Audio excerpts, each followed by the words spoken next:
गणेश और कार्तिकेय की दौड़। शिव और पार्वती। गणेश और कार्तिकेय की दौड़। शिव और पार्वती में बहस हो रही थी। कार्तिकेय बड़ा है, किंतु गणेश ज्यादा समझदार है। बात उलझ गई थी और सुलझने का नाम नहीं ले रही थी। जन्म का क्या होगा, महत्व का क्या होगा। अब दोनों सोचने लगे कि क्या वे पक्षपात कर रहे थे। कार्तिकेय को यह अच्छा नहीं लगेगा और गणेश लड़ेगा नहीं। फिर दोनों चुप हो गए। शिव ने सिर हिलाया। इसका केवल एक ही उपाय है। कैसा उपाय? वही जो ब्रह्मदेवा और श्री हरि ने किया था। उन्होंने अपने दोनों पुत्रों को बुलवाया। दोनों हाथ जोड़कर खड़े हो गए तो शिव बोले, हम तुम्हारे विवाह के बारे में सोच रहे हैं। तुम्हारी माता ने मुझे गृहस्थ बना दिया और अब तुम्हें भी उस मार्ग का अनुसरण करना है। गणेश ने आंखें नीची कर ली, जबकि कार्तिकेय मुस्कुरा दिए। परंतु हम ये तय नहीं कर पा रहे कि पहले किसका विवाह किया जाए। जन्म से बड़ा होने के नाते कार्तिकेय का विवाह पहले होना चाहिए, किंतु प्रमुख देवता गणेश है। गणेश नीचे ही देखते रहे जबकि कार्तिकेय उदास हो गए। इसका समाधान करने का एक ही तरीका है, तुम दोनों की दौड़ होगी। दौड़? हाँ, कल सभी देवताओं की उपस्थिति में तुम दौड़ में भाग लोगे। जो विजेता होगा उसका विवाह पहले होगा। गणेश ने एक कदम पीछे हटा लिया। पिताजी, इसके लिए तमाशा करने की क्या आवश्यकता है?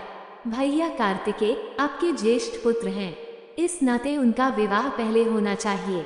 हमें दौड़ की आवश्यकता नहीं है। कार्तिकेय हंसे। हमें किसी के दान की आवश्यकता नहीं है गणेश। जन्म संयोग की बात है, किंतु महत्वपूर्ण होना एक उपलब्धि है। मैं आयु में बड़ा होने के नाते पहले विवाह नहीं करना चाहता, परंतु श्रेष्ठ होने के कारण पहले विवाह अवश्य कर सकता हूँ।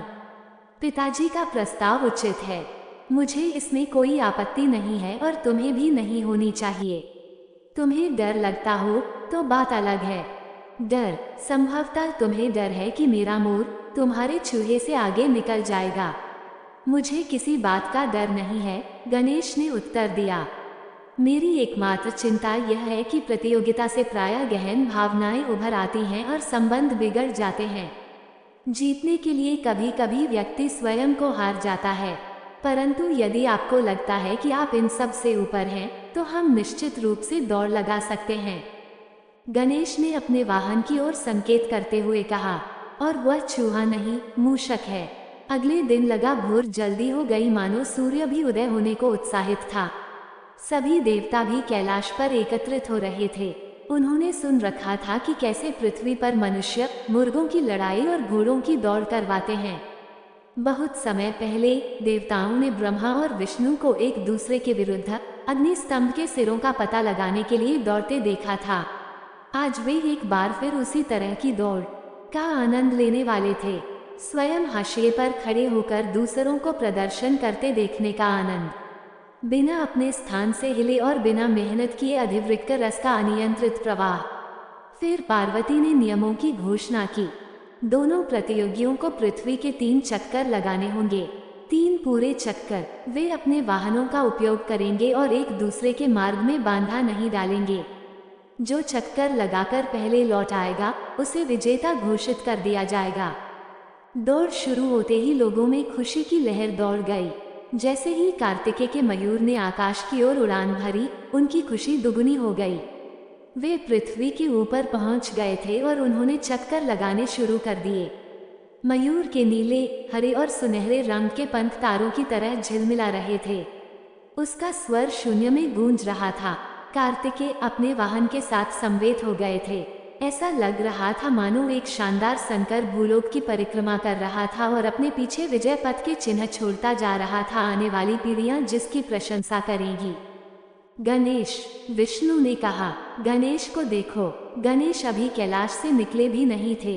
ऐसा लग रहा था जैसे उनका ऐसा कुछ करने का इरादा ही नहीं था। सब देवता असमंजस में पड़ गए। क्या उन्हें नियम समझ में नहीं आए हैं? क्या उन्होंने कार्तिकेय की उड़ान देखकर हार स्वीकार ली है? गणेश क्या करने वाले हैं? अपने वाहन पर बैठे गणेश शिव और पार्वती की परिक्रमा कर रहे थे। उन्होंने दृष्टि उठाकर आकाश की तरफ भी नहीं देखा जहां उनका भाई ओझल हो चुका था। भारी भरकम गणेश के भार के नीचे दबा उनका मूषक धीरे धीरे एक एक करके कदम बढ़ा रहा था। शिव पार्वती की तीसरी परिक्रमा पूरी करने के कुछ क्षण बाद उन्होंने पंखों की सरसराहट सुनी। कार्तिकेय लौट आए थे। उन्हें विश्वास था कि वही निर्विवाद विजेता होंगे। गणेश विजेता है, शिव ने घोषणा की। पहले गणेश का विवाह होगा। कैलाश पर सन्नाटा छा गया। सब देवता एक दूसरे को देख रहे थे। पार्वती हैरान खड़ी थी। केवल विष्णु और ब्रह्मा मुस्कुरा रहे थे। कार्तिकेय अपने मयूर से छलांग लगाकर नीचे उतर आए। गणेश, मैंने पूरी परिक्रमा 3 बार की है। गणेश ने तो दौड़ में भाग ही नहीं लिया। उसने भाग लिया है और दौड़ तुमसे पहले पूरी की है। क्या मतलब पिताजी? उसने मेरी और पार्वती की परिक्रमा लगाई है। बालक के लिए उसके माता पिता ही उसका संसार होते हैं। उसके पिता आकाश का और माता पृथ्वी का प्रतीक हैं। साथ में मिलकर वे उसके ब्रह्मांड होते हैं। तुमने भौतिक मार्ग अपनाया और गणेश ने रहस्यवादी मार्ग चुना। तुम्हारा आयाम भौतिक था, उसका आध्यात्मिक। तुम दोनों ने एक ही सत्य का आह्वान किया, किंतु तुम्हारा केंद्र शरीर था जिसमें अधिक समय लगता है। गणेश ने मन को साधा है, जो छोटा मार्ग है सत्य है। विष्णु सहमत थे। ज्ञान प्राप्त करने के लिए किसी को ब्रह्मांड में भटकने की आवश्यकता नहीं है। एक स्थान पर रहकर भी यह काम किया जा सकता है। सभा में ज्ञान की बाढ़ आ गई तो सबने गणेश का नाम जपना शुरू कर दिया। उन्हें कंधों पर उठा लिया गया। उन पर पुष्प वर्षा की। पार्वती का हृदय खुशी से भर गया, किंतु वे अपने बड़े पुत्र को देख रही थीं। कार्तिकेय के चेहरे पर असंतोष साफ झलक रहा था। पार्वती ने उन्हें अपनी बाहों में भर लिया, किंतु कार्तिकेय ने खुद को माता से दूर कर लिया। ये गलत बात है, कार्तिकेय अपने पिता पर चिल्लाए। आपने ठीक नहीं किया। मैंने ठीक किया है। मुझे तुम दोनों समान रूप से प्रिय हो। तुम मेरे अंश हो और मेरे विनाशकारी पक्ष को दर्शाते हो। तुम्हारा भाई पार्वती का अंश है और वह उनके रचनात्मक पहलू का प्रतीक है। तुम दोनों मिलकर हमें पूर्ण करते हो। आप झूठ बोलते हैं। आप संभवतः अब भी अपराधबोध से ग्रस्त हैं कि आपने गणेश का सिर काट दिया था और अब इस तरह आप उससे मुक्त होना चाहते हैं। ऐसा नहीं है। सचमुच गणेश ने दौड़ जीतने के लिए छल किया, जैसे उस दिन ब्रह्मा ने किया था। आप एक को शाप देकर दूसरे का गुणगान कैसे कर सकते हैं? शिव ने कोई उत्तर नहीं दिया। तब ब्रह्मा बोले, पुत्र, मैंने तो छल किया था, किंतु गणेश ने ऐसा कुछ नहीं किया। उसने वही किया है जो वेदों में निर्धारित है। उसके कृत्य की निंदा करके तुम शास्त्रों की निंदा कर रहे हो। ये ब्रह्मांड के पवित्र ज्ञान को चुनौती देने के समान है। अपने छोटे भाई की विजय पर शोक मत करो। तुम्हें प्रसन्न होना चाहिए कि गणेश ने सिद्ध कर दिया है कि वो वास्तव में प्रमुख देवता बनने योग्य है। गणेश ने जल्दी रिद्धि और सिद्धि से विवाह कर लिया, किंतु कार्तिकेय कहीं दिखाई नहीं दिए। वे दक्षिण की ओर चले गए और उन्होंने कभी कैलाश पर न लौटने का निश्चय किया।